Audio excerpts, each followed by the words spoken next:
Sài Gòn vô cùng là đẹp, mát mẻ, là nắng nữa. Nên là mình đã quyết định lôi chiếc xe máy yêu dấu, được dấu khá là kỹ của mình ra để có thể lượn một vài vòng Thảo Điền rồi ngồi nhâm nhi cốc cà phê rất là chill.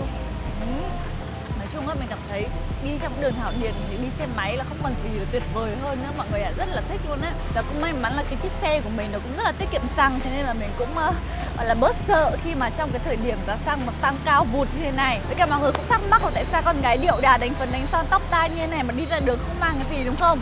Thực ra là mình cũng mang xuyên xương nha cả nhà.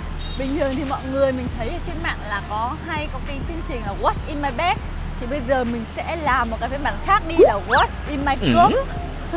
Đây bây giờ mình sẽ mở cái cốc của mình ra để cho mọi người xem là nó có những cái gì bên trong nha. Đi thôi. Ở đây em xe yêu dấu của mình Yamaha Janus. Bây giờ mình sẽ mở chiếc cốc thần thánh này ra cho mọi người xem là bên trong nó có những cái gì nha. Wow, đâu có nhiều đồ đâu phải không mọi người? Nani? Và bây giờ sẽ là tiết mục unboxing chiếc cốc của mình. Và đầu tiên chính là một chiếc túi xách mini. Chiếc túi này dạo này mình rất là thích, của hãng Diesel đó. Rất là nhỏ gọn, hai màu mình rất thích luôn, đó chính là xanh và hồng. Bên trong sẽ có một chiếc ví, một chút hai thỏi son xương và một chiếc nhỏ mắt cho một cô gái đã mổ mắt 2 năm không thể thiếu được cái lọ nhỏ mắt này. Miếng giấy thấm dầu cho một cô gái đầy dầu mỡ ở cái vùng chữ T. Đó, không thể thiếu được những cái vật dụng này. Tiếp theo sẽ là một chiếc quạt mini cầm tay, cũng không thể nào mà thiếu được luôn trong một cái mùa hè oi bức như thế này. Khi mà mình đi chụp hay đi quay ngoài trời thì mình cũng chỉ cần bật cái em này lên, Ok. khô cong tất cả mọi thứ. Tiếp theo đó chính là một bịch giấy ăn để mình có thể tút tát lại mồ hôi mồ kê khi mà đi ngoài đường nắng nôi như thế này. Một chiếc DJI Osmo Pocket là một cái chiếc máy quay cầm tay rất là nhỏ gọn. Chiếc máy quay này đã đi theo mình trong các chuyến đi du lịch, và mọi người có thể xem ở trên YouTube của mình á, thì mình đều quay bằng cái chiếc này, cầm rất là nhỏ gọn, tiện lợi. Đó. Một chiếc áo mưa, đúng rồi. Trong cái cốp xe của một người Sài Gòn thì không thể nào mà thiếu được một chiếc áo mưa. Của mình cũng là một chiếc áo mưa dằn di rất là ăn chơi nha mọi người. Really, nigga? Chất chưa?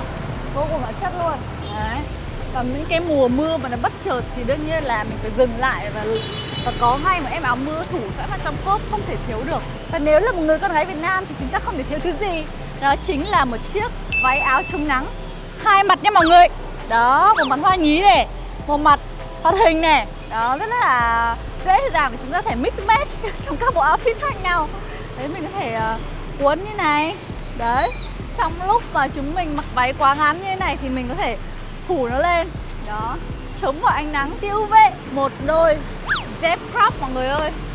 Mình rất là thích đi cái dép crop và mình có rất là nhiều những cái đôi các màu sắc khác nhau. Ngày trước thì mình rất là chăm diện giày này, bút này, nhưng mà từ khi mà mình ở Sài Gòn quá lâu thì mình cảm giác đôi dép mới là chân ái của cuộc đời mình.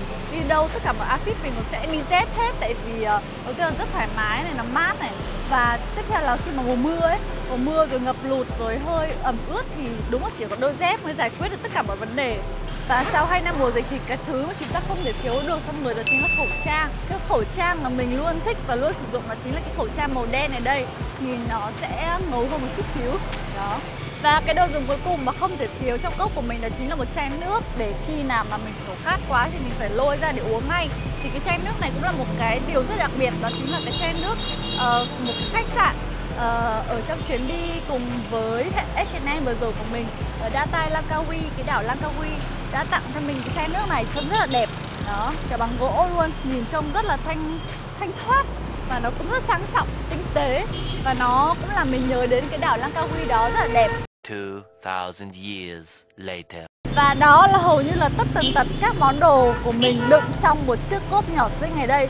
Và nhìn chiếc cốp thì tuy tưởng là nó không rộng lắm nhưng thực ra là nó rất rộng nha. Mình đựng được tất cả mọi thứ mà mình cần thiết luôn, và tất cả đều vừa vặn trong chiếc cốp nhỏ xinh này cùng với chiếc xe của mình.